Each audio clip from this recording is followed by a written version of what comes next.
Di video kali ini, kita akan membahas sebuah film yang berjudul Student Service. Cerita ini mengisahkan seorang mahasiswi yang bekerja keras dan rela melakukan apa saja untuk berjuang melawan pahitnya hidup. Ia rela melakukan apapun untuk menyelesaikan kuliahnya. Tujuan mahasiswa ini adalah salah satu bentuk protes terhadap pemerintah karena mahalnya biaya pendidikan di negaranya. Film ini dirilis pada tahun 2010 dan disutradarai oleh Emmanuel Berkat.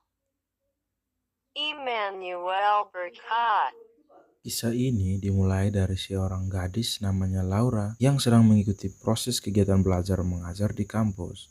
Selama perkuliahan, Laura terlihat sepertinya tidak tenang dan terus memegang perutnya yang sangat kesakitan. Kemudian Laura berniat meninggalkan kelas. Saat hendak berdiri dan berjalan ke depan kelas, yang terjadi malah Laura pingsan. Laura pun dilarikan ke ruangan dosen.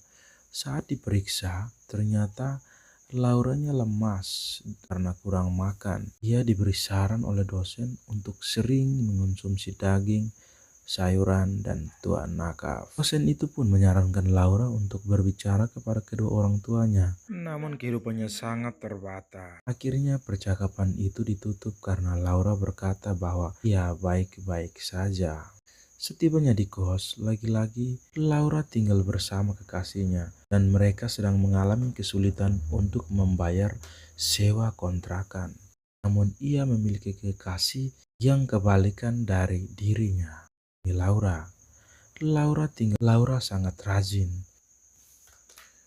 Pacarnya sangatlah malas untuk bekerja dan melakukan apapun.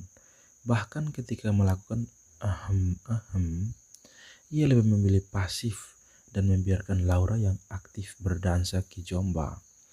Pas lagi asik-asik berdansa, tiba-tiba token mereka habis dan pacarnya malah marah-marah. Semenjak saat itu, Laura merasa bahwa dia harus mencari pekerjaan tambahan.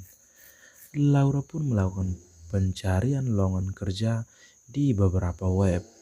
Kemudian ia menemukan sebuah forum yang menawari gadis-gadis untuk menjadi tukang pijat dengan pria yang butuh di servis.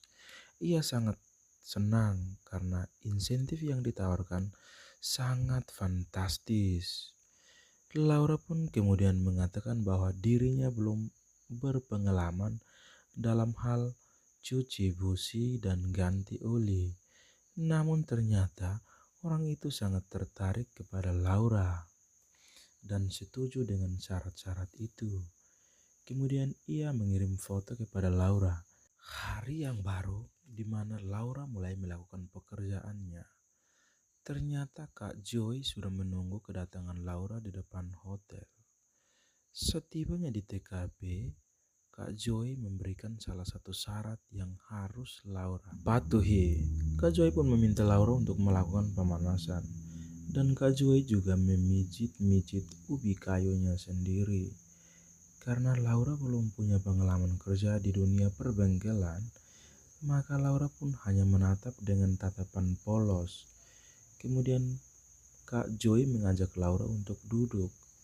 Ketika waktunya selesai, Laura pun mendapat bayaran dari Kak Joy dan pergi tinggalkan Kak Joy sendirian.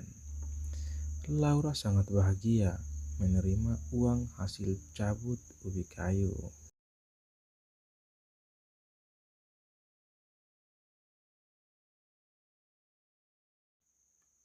Esok harinya sehabis kuliah, Laura pun makan enak bersama teman-temannya. Laura juga bekerja sebagai customer service di salah satu perusahaan ternama.